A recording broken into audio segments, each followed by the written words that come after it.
yang dipakai bagus, artinya bahwa orang di kampung melihat bahwa sukses itu bisa dilihat dari apa yang dia miliki, apa yang dia punya, apa yang dia pakai, dan apa yang dia gunakan.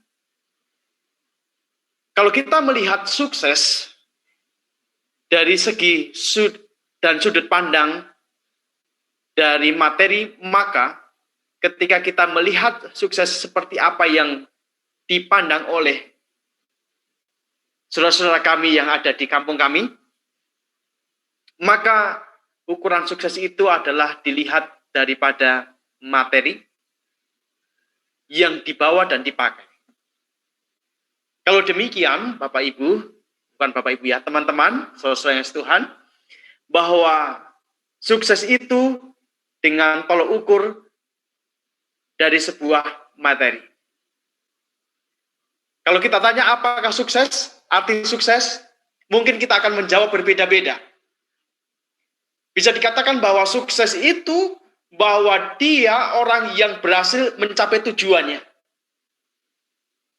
Apa yang menjadi tujuannya itu berhasil, itu sukses. Beberapa waktu yang lalu Segala tanya saya, apa itu arti sukses?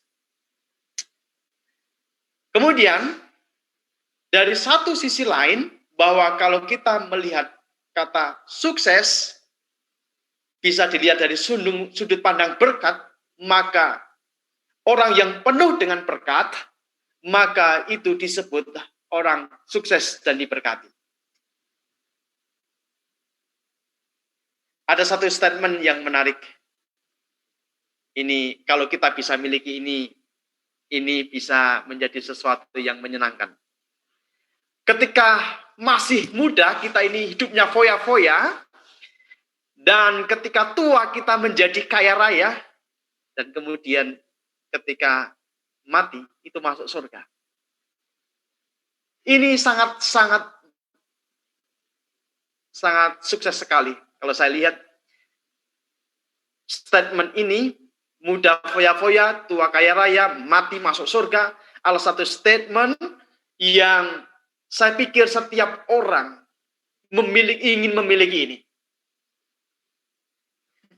Kalau saya tanya kepada setiap kita, pasti ingin memiliki ini. Jadi hidupnya di masa muda itu ya foya-foya saja, senang-senang, tanpa ada beban apapun. Tetapi ketika dia masih tua, dia hidup tua, dia tetap kaya raya, bisa menikmati kehidupannya. Apalagi kalau mati bonusnya masuk surga. Ini standar dan diukur kesuksesan daripada kehidupan duniawi. Kalau kita berpikir bahwa orang sukses, kehidupan yang sukses itu ditandai dengan banyaknya materi yang berlimpah, kehidupan yang senang-senang, hidupnya dengan foya-foya, maka saya pikir di dunia ini tidak ada orang yang lebih sukses daripada seorang raja yang bernama Salomo. Ketika dia masih muda, Salomo ini sudah banyak hartanya. Dia sudah sangat kaya sekali. Materinya banyak, emasnya banyak. Dia menjadi seorang raja. Dia punya warisan kerajaan yang besar. Dia punya harta melimpah. Dia punya pasukan yang hebat. Dia punya segalanya. Apapun yang dia inginkan, dia dapat. Bahkan tidak kurang tentang juga masalah wanita. Jadi kalau kita berpikir bahwa kehidupan ini ditandai, sukses itu ditandai daripada kehidupan dunia, foya-foya, materi dan sebagainya, maka saya pikir bahwa Salomo adalah orang yang paling sukses di dunia ini. Kenapa? Ini dikatakan 2 Tawarik 1 ayat yang ke-12 dikatakan demikian. Maka kebijaksanaan dan pengertian itu diberikan kepadamu. Selain itu aku berikan kepadamu kekayaan, harta benda, dan kemuliaan.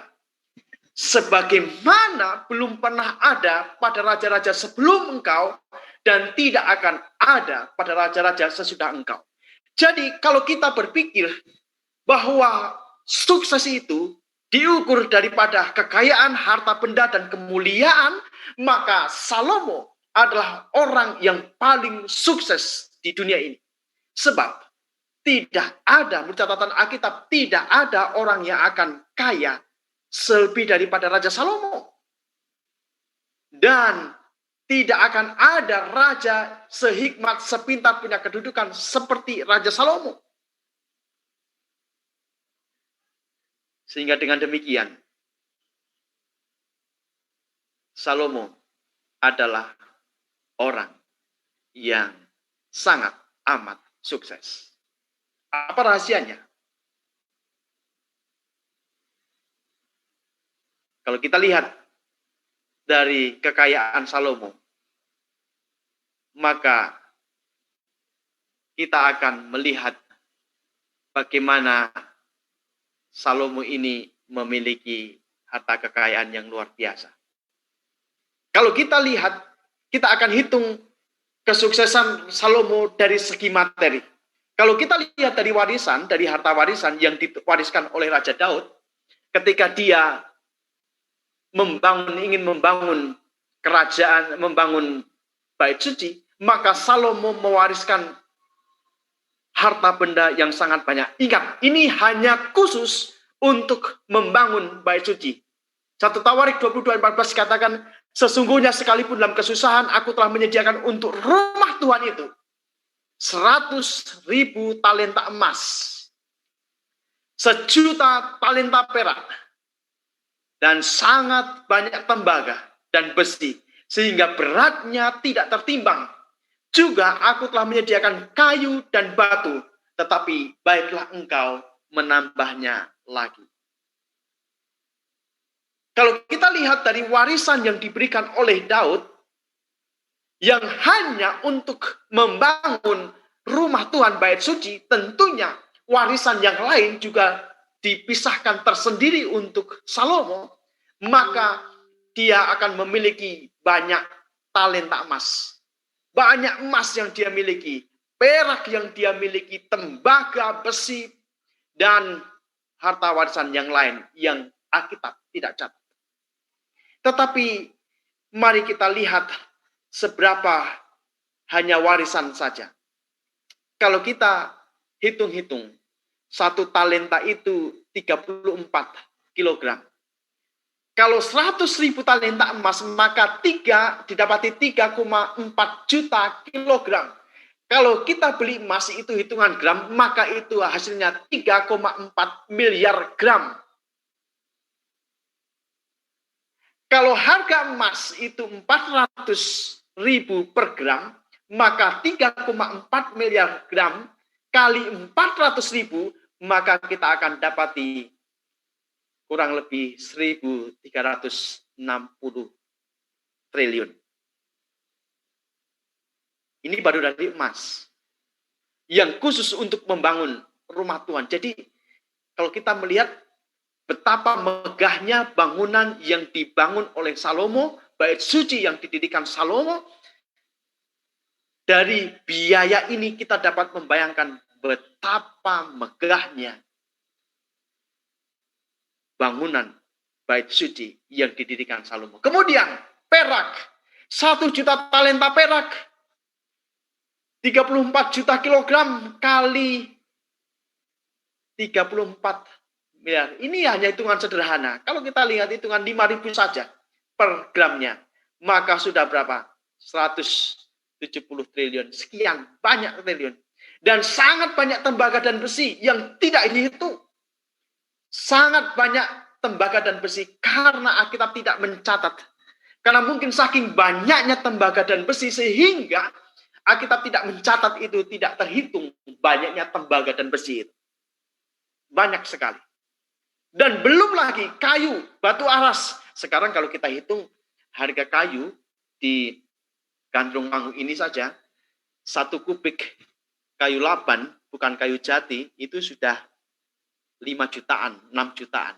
Ini dikatakan kayu dan batu aras yang sangat banyak. Jadi kalau kita melihat kekayaan yang diwariskan oleh Daud, sangat banyak sekali. Dalam hal ini kita tidak bisa menghitungnya, sukar untuk menghitungnya. Belum dari penghasilan yang didapat oleh Salomo setiap tahunnya. Berapa penghasilan Salomo dalam satu tahun? Menurut 1 Raja-Raja 14 mengatakan, adapun emas yang dibawa kepada Salomo dalam satu tahun ialah seberat 666 talenta. 666 talenta. Jadi dalam satu tahun, Salomo ini hanya mendapat dari emas saja, sumber yang dia dapat adalah 666 talenta. Ingat, ini bukan makna tipnya 666. Tetapi ini pendapatan setahun Salomo dari emas. Maka kalau kita hitung-hitung, bahwa satu talenta emas tadi 34 kilogram, maka ketika 666 kali 34 kilogram, maka didapati 22.644 kilogram. Itu artinya 22.644.000 gram setahun. Kalau kita hitung, maka kita bulatkan menjadi 500, maka pendapatan Salomo di dalam satu tahun kurang lebih 11 triliun. Maka pendapatannya dia per bulan, Salomo ini dia mendapat kekayaan setiap bulan hampir 1 triliun. Maka kalau kita hitung per hari, sudah dapat membayangkan berapa? Sekitar 300 juta penghasilan Raja Salomo per hari. Maka kalau kita melihat bahwa Salomo adalah seorang muda yang sukses, dilihat dari materi, maka memang dialah orang yang sukses dari kehidupan, dari segi materi. Dia masih muda, sudah menjadi pemimpin. Dia masih muda menjadi seorang raja. Dia masih muda, dia mendapat penghasilan yang besar, baik dari warisan maupun penghasilannya setiap hari. Ini baru dihitung dari emas yang dia dapat. Belum dari yang lain-lainnya. Belum dari pajak. Belum dari penghasilan-penghasilan ternak dan lain sebagainya. Masih banyak sekali, saudara-saudara. Jadi, memang firman Tuhan mengatakan sangat benar. Sangat amat kaya. Dan tidak ada yang lebih melebihi daripada Salomo sampai saat ini. Pertanyaannya, apa rahasia sukses Salomo? Apa rahasia sukses Salomo? Kalau kita lihat, tentunya kita akan melihat secara sekilas, sepintas kita melihat bahwa catatan 1 Raja-Raja 3 ayat 9 dan 13 mengatakan bahwa itu semua berkat Tuhan. Maka berikanlah kepada hambamu ini hati yang faham menimbang perkara untuk menghakimi umatmu dengan dapat membedakan antara yang baik dan yang jahat. Sebab siapakah yang sanggup menghakimi umatmu yang sangat besar ini? Dan juga apa yang tidak kau minta aku berikan kepadamu, baik kekayaan maupun kemuliaan, sehingga sepanjang umurmu tak akan ada seorang pun seperti engkau di antara raja-raja. Rupanya menurut ayat ini, bahwa setiap pendapatan yang dia miliki, harta kekayaan yang dimiliki Salomo itu hanya bonus. Hanya bonus dari Tuhan. Bayangkan saudara, bahwa kekayaan yang sebegitu besarnya itu hanya bonus yang tidak diminta oleh Salomo tetapi diberikan oleh Tuhan. Karena apa? Karena Salomo mengandalkan Tuhan yang utama. Jadi, Salomo memiliki harta kekayaan yang sangat banyak, begitu banyak itu. Itu hanya bonus dari Tuhan. Oleh sebab Salomo lebih memilih Tuhan daripada yang lain-lainnya. Pertanyaannya berikutnya muncul. Mengapa Salomo memilih Tuhan ketika pilihan itu diperhadapkan kepada Raja Salomo? Salomo bisa memilih untuk membinasakan musuhnya. Salomo bisa memilih kerajaan yang lebih besar lagi. Tetapi kenapa Salomo lebih memilih untuk memilih Tuhan? Memilih mengutamakan Tuhan. Memilih hikmat daripada Tuhan. Bukan yang lain-lainnya. Bisa saja sebenarnya Salomo memilih untuk harta yang lebih banyak daripada ini. Bisa saja Salomo bisa memilih untuk tanah-tanah yang lain, kekuasaan yang lain. Bisa saja, Tuhan bisa kasih itu semua. Ini kan pertanyaan Tuhan untuk Salomo. Tetapi ketika Salomo memilih untuk memilih Tuhan, sebenarnya tidak semudah apa yang ada di dalam pikiran kita ketika Salomo memilih mengutamakan Tuhan. Teman-teman yang terkasih Tuhan, kenapa Salomo memilih Tuhan menjadi yang utama? Ini rahasia suksesnya Salomo. Rupanya didapati bahwa Salomo ini adalah seorang yang sangat penurut, yang sangat hormat kepada orang tuanya. Maka kalau kita lihat di dalam hukum kelima, hormatilah ayahmu dan ibumu supaya lanjut umurmu di tanah yang diberikan Tuhan Allahmu kepadamu. Maka ketika kita menghormati orang tua ada janji berkat di sana. Ini rahasia Salomo yang lebih dalam lagi. Bahwa ketika Salomo memilih Tuhan bukan sembarangan dia memilih, tetapi itu sudah pendidikan sejak dulunya. Sejak kecilnya dilatih oleh Daud untuk memilih Tuhan di dalam kehidupannya. Inilah sebenarnya rahasia, akar dari rahasia suksesnya Salomo. Salomo adalah seorang yang takut dan hormat, sangat menghormati akan perintah-perintah dan orang tuanya. Kalau kita lihat, menurut 1 Raja-Raja 2 ayat 3 dan 4, bahwa ketika Daud akan mati, dia tahu bahwa dia akan mati, maka Salomo akan menggantikan, walaupun begitu banyak sekali goncangan, banyak sekali tantangan. Daud berpesan kepada Salomo. Apa pesannya? Lakukanlah kewajibanmu dengan setia terhadap Tuhan Allahmu. Perhatikan.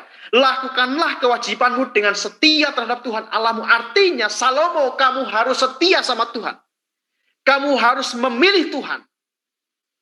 Kemudian, dengan hidup menurut jalan yang ditunjukkannya. Dan dengan tetap mengikuti segala ketetapan, perintah, peraturan, dan ketentuannya. Seperti yang tertulis dalam hukum Musa. Supaya engkau beruntung. Kalimat berikutnya dikatakan, supaya engkau beruntung dalam segala yang kau lakukan dan dalam segala yang kau tuju. Salomo mengimani ini. Salomo mengikuti perintah Daud ini. Jadi dia menangkap pesan Daud bahwa ketika saya memilih Tuhan, mengikuti Tuhan, maka keberuntungan, segala yang dilakukan, keberhasilan akan menjadi bagian Salomo. Ayat 4 mengatakan, dan supaya Tuhan menepati janji yang diucapkannya tentang aku, yakni, jika anak-anakmu laki-laki tetap hidup di hadapanku dengan setia, dengan segenap hati dan dengan segenap jiwa, maka keturunanmu tak akan terputus dari tahta kerajaan Israel.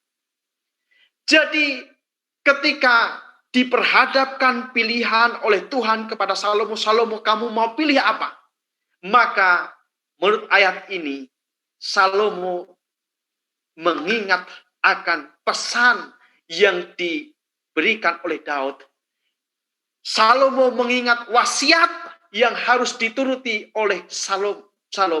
Salomo mengingat wasiat daripada bapaknya Daud untuk memilih Tuhan. Kenapa? Janji Tuhan bahwa akan ada keberuntungan dan segala sesuatu apa yang diperbuatnya berhasil.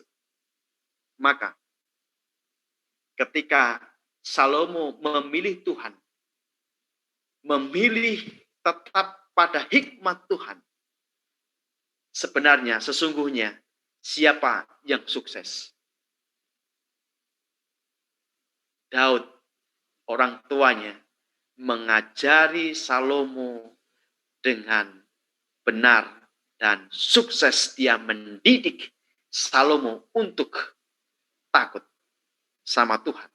Sehingga ketika dia diperhadapkan pada pilihan itu, maka Salomo menentukan pilihan yang tepat sesuai dengan ajaran yang diajarkan oleh Daud. Meskipun berikutnya Daud mengalami kejatuhan. Salomo mengalami kejatuhan. Lalu kita lihat bahwa didikan orang tua sangat mempengaruhi keberhasilan anak-anak kita. Takut akan Tuhan daripada orang tua, maka akan sangat mempengaruhi kesuksesan, keberhasilan anak-anak kita. Apalagi kita yang hidup di kota, tantangan besar, bahwa banyak, kemarin kita sudah bahas tantangan-tantangan di perkotaan. Kalau kita lihat dalam buku Hamba Tuhan Ministry untuk pelayanan perkotaan, maka kita akan melihat satu tantangan besar. Salah satu adalah hidup hedonisme. Ini menjadi tantangan bagi orang tua kita saat ini. Apalagi kita sebagai seorang gembala, dimanapun kita ditempatkan, maka anak-anak kita, keluarga kita menjadi sorotan. Jadi, kita harus mendidik anak-anak kita dengan baik dan benar. Jadi kesimpulan untuk mencapai sukses dalam kehidupan seperti Salomo dapat kita pelajari adalah menjadikan Tuhan yang terutama. Itu satu. Kenapa? Karena segala sesuatu tidak akan pernah bisa terjadi tanpa ada Tuhan. Maka orang tua yang takut akan Tuhan, mengutamakan Tuhan, maka itu akan menjadi guru yang terbaik, jadi teladan yang terbaik bagi anak-anak. Tidak ada harta yang paling besar dan banyak, sebanyak apapun tidak akan berguna kalau kita tidak mewariskan untuk takut akan Tuhan. Doa orang tua yang takut akan Tuhan ini menjadi warisan yang sangat berharga bagi anak-anak kita. Maka orang tua yang takut akan Tuhan dibutuhkan untuk kehidupan modern saat ini. Dan kemudian disiplin hidup di dalam kebenaran Tuhan itu perlu. Sehingga ketika kita sebagai orang tua berdisiplin dalam kehidupan kepada Tuhan, maka anak-anak kita akan meneladani disiplin hidup itu kepada Tuhan. Maka ketika tidak heran kalau Salomo dia berdisiplin terhadap Tuhan, dia takut akan Tuhan, dan dia menjadikan Tuhan yang terutama, karena Daud memberi wasiat warisan yang sangat berharga untuk Salomo. Kiranya kita sebagai hamba-hamba Tuhan akan mewariskan iman kita kepada anak-anak kita untuk menjadi teladan bagi anak-anak kita. Tuhan memberkati, mari kita berdoa. Bapa Surgawi, terima kasih untuk firman Tuhan yang Kau berikan bagi kami pada sore hari ini. Mengingatkan kami untuk mendidik anak-anak kami sesuai dengan jalan dan teladan-Mu.